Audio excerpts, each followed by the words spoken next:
guys, hello, hello again.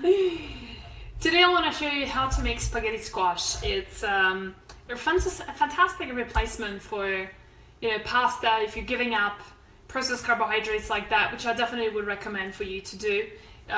In case you're going paleo or if you're avoiding grains, if you want to add some color to your life and your diet and your plate, then this is a really wonderful recipe. In my earlier video today, I made a pesto, so if you're watching this on YouTube or my blog or some other place, on Instagram perhaps, then do look up the pesto recipe, and it literally took me half an hour to make that, including all the talking that I was doing. So it's really not much making that we need to do with the spaghetti squash. So I want to just show you one trick that I discovered completely by accident. I spaced out, and instead of cutting the squash, right, the spaghetti squash horizontally, so this way, I spaced out and I cut it this way, just diagonally across, right? And it turned out to be the best thing ever, because I'll show you the way of getting basically the strings are so much longer. So really not much to show except for the fact that I'm just gonna cut it in half. I typically like to dive in with a knife in first and then get it going. A lot of times it just cracks on its own pretty quickly.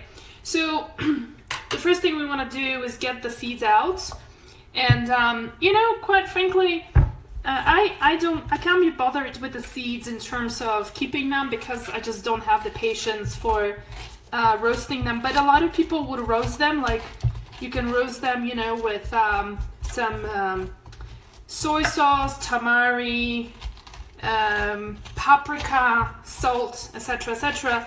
Really wonderful addition to, like, you sitting in front of TV and just munching away. But of course they're gonna be in their house, right? So it's just for those of you who like to sit and crunch something while watching TV. That's a really great way of doing something with them.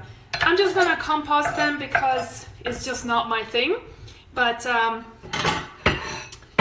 let me just get the seeds out of the way.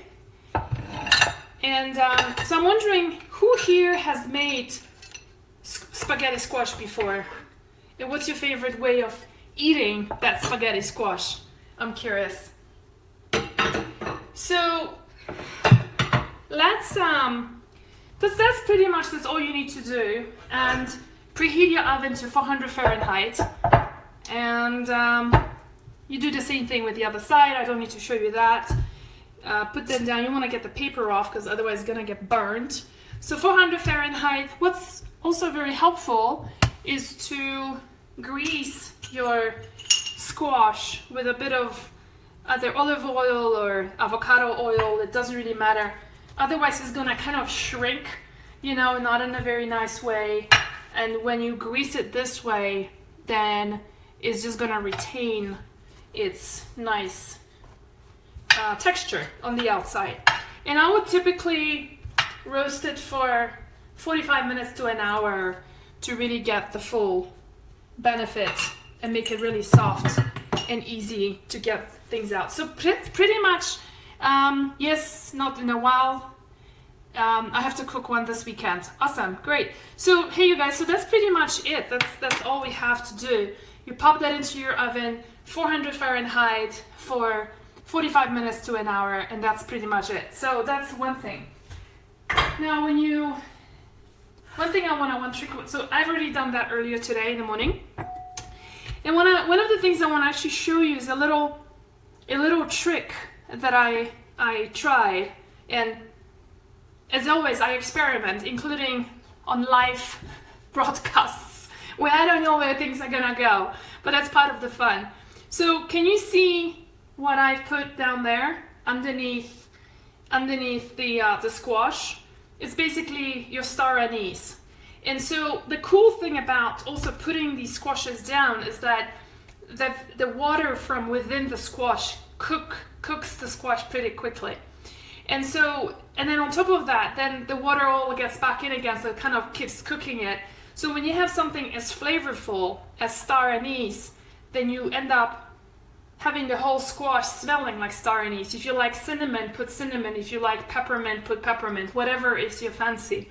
And I can tell you right away that it does smell wonderful. It does smell, it does catch it on. So the experiment worked, and I would highly recommend trying it just to add a little bit of a variation to your cooking. But so I'm curious, what would you put underneath the spaghetti squash to get some additional flavor? I did star anise, wondering what would you do that would take your fancy. So, you know, getting the spaghetti squash out is really simple. All you do is just take a fork and start doing this. Now, those are the real noodles now coming out. Can you see? One of the cool things about it, garlic, that's a great idea. Jay is saying, awesome, got some great people in the call today. So this is, you pretty much, that's all you do. And so the cool thing about cutting it diagonally is that the noodles are much longer than when you cut it horizontally, right? So, and then I'll just go around. I'm trying to face the camera, so I look a little clumsy. Typically, I will do it just on the side. For a big squash like that, typically half would feed one person to 1.5. A smaller squash like the one I cut out earlier, that would easily, half squash will do one person. So basically one small squash for 2 people. Basically that's your... Okay, so I'm gonna just end here. And this is you guys, this is actually what I'm gonna have for lunch today. So I selfishly decided to make this video to show you also what I'm gonna have for lunch. I'm thinking, I'm making lunch, so I might as well, you know, cook something that I can use to show you and use it as a video for my blog and YouTube channel and all that good stuff. So that's gonna be lunch. It's gonna be these wonderful spaghetti squash noodles I'm gonna have. And for those of you who watched my earlier episode, is that I'm gonna be doing is I'm gonna be adding, I'm just gonna basically have it with some pesto on top. And this pesto, in case you haven't watched the earlier episode, look for the video on YouTube, on Facebook, on Instagram that says the herbal pasta recipe that I totally improvised. So don't ask me for the recipe, I want to teach you how to improvise.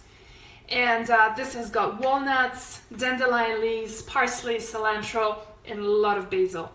So that's gonna be going on top right here, and maybe a little bit more. And that's going to be, you know, my beautiful, colorful fall lunch for today that literally just took a few minutes to prepare. Cincinnati chili, I'm not sure, Kathy is saying, I'm not sure what is that in relationship to, but sounds like chili. That's something that sounds wonderful, especially in this cold. All right, you guys, so really simple recipe, super, super nutritious. Just so much of really good stuff to help support your liver, support the bile production, support, you know, so many really great nutrients with the walnuts, omega-3s. You've got the vitamin K2. I mean, the list just goes on. You know, so many of us are taking supplements and are chasing for the next miracle shake and powder. This is your medicine. All right, that's it for me for today, and I'll see you on Friday. Bye.